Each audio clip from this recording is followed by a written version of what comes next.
రాజకీయ నాయకులకి ఎటువైపు నుంచి ఏ దెబ్బ కొట్టడానికి ప్రత్యర్థులు సిద్ధంగా ఉన్నా దాన్ని ఎదుర్కొనే శక్తి సామర్థ్యాలతో ప్రిపేర్డ్గా ఉండాలి, రెడీగా ఉండాలి. ఇప్పుడు వైసీపీకి తగులుతున్న దెబ్బ మీద దెబ్బ, వీటిల్లో ప్రధానమైనది ఇప్పుడు కాదంబరి జత్వాని కేసు ఏదైతే ఉందో దానికి సంబంధించి ఒక ఐపీఎస్ అధికారి ముందస్తు బెయిల్ కోసం కోర్టుకు వెళ్ళారు అంటే అక్కడ ఐపీఎస్ అంటేనే నిజంగా ఐపీఎస్ ఐఏఎస్లు వాళ్ళకి తిరుగులేని అధికారులు. ఒక రకంగా చెప్పాలంటే ఒక ఐఏఎస్ అధికారి ఒక జిల్లాకి మ్యాజిస్ట్రేట్, ఆ జిల్లాకి సంబంధించి అతనే సుప్రీం, అతని తర్వాత ఎవరైనా. అలాగే ఐపీఎస్ కూడా.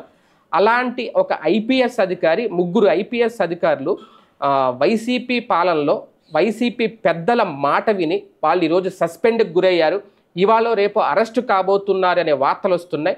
దానికి తగ్గట్టుగా ఐపీఎస్ కాంతిరాణా టాటా ఇప్పుడు కోర్టుకు వెళ్ళారు, ముందస్తు బెయిల్ కోసం అప్లై చేసుకున్నారు. అంటే నిజంగా ఒక ఐపీఎస్ అధికారులు అంటేనే చాలా నిజాయితీ గల అధికారులు, చాలా నిబద్ధతతో పనిచేస్తారు. ఇంకా కింది స్థాయిలో ఉన్న అధికారులు ఎవరైనా అవినీతికి అక్రమాలకి పాల్పడతారేమో కానీ కరప్షన్కి, ఒక ఐఏఎస్ ఐపీఎస్ స్థాయి అధికారులు మాత్రం ఎటువంటి తప్పు చెయ్యరు. ఒకవేళ వాళ్ళతో తప్పు చేయించాలని పాలకులు చూసినా సరే ఆ తప్పు మేము చెయ్యము అని చెప్పే సత్తా కేవలం ఐఏఎస్ ఐపీఎస్ అధికారులకు మాత్రమే ఉంటుంది. ఎందుకంటే నేరుగా వాళ్ళు కేంద్రం నుంచి రిక్రూట్ అయ్యే అధికారులు, వాళ్ళని తొలగించే హక్కు కానీ వాళ్ళని తొలగించాల్సిన అవకాశం కానీ ఖచ్చితంగా ఉన్న రాష్ట్ర అధికారులు పాలకులు ఏమీ చేయలేరు.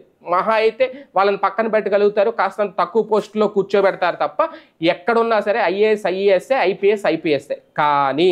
కానీ ఒక ముఖ్యమంత్రి బలవంతం చేశారనో లేదంటే ఇంకొక ముఖ్యమంత్రి కింద ఉన్న వాళ్ళు సీఎం వాళ్ళు ఎవరైనా బలవంతం చేశారనో తప్పులు చేస్తే ఈరోజు ఎలా ఉంటుంది అనడానికి ఇది ఒక నిదర్శనం. అంటే రాజకీయాల్లో ఐఏఎస్లు ఐపీఎస్లు కూడా నలిగిపోతున్నారా? ఐఏఎస్లో ఐఆర్ఎస్ అని కూర్చుంటే పరిస్థితి ఏంటి, ఐపీఎస్లు కూడా పాలకులు చెప్పిన మాటలు వింటా ఉంటే పరిస్థితి ఏంటన్నారు నిదర్శనం. ఈరోజు ముందస్తు బెయిల్ కోసం అప్లై చేసుకోవడం, జత్వాని కేసు వ్యవహారంలో మరి ఏం జరుగుద్ది? మొత్తం మొన్నటి వరకు ఆంధ్రప్రదేశ్ని కొన్ని అద్భుత విషయాల్లో పక్క రాష్ట్రాలు మన వైపు తొంగి చూసాయి. కానీ ఇప్పుడు దేశం మొత్తం ఒక ఐపీఎస్ అధికారి ముందస్తు బెయిల్ కోసం వెళ్ళారు అంటే రేపొద్దున్న ఒకవేళ వాళ్ళ మీద అరెస్ట్ వారెంట్ వచ్చిందంటే నిజంగా చరిత్రలో నిలిచిపోతాయేమో ఇక్కడ జరిగిన సంఘటనలు, వీళ్ళ పేర్లు.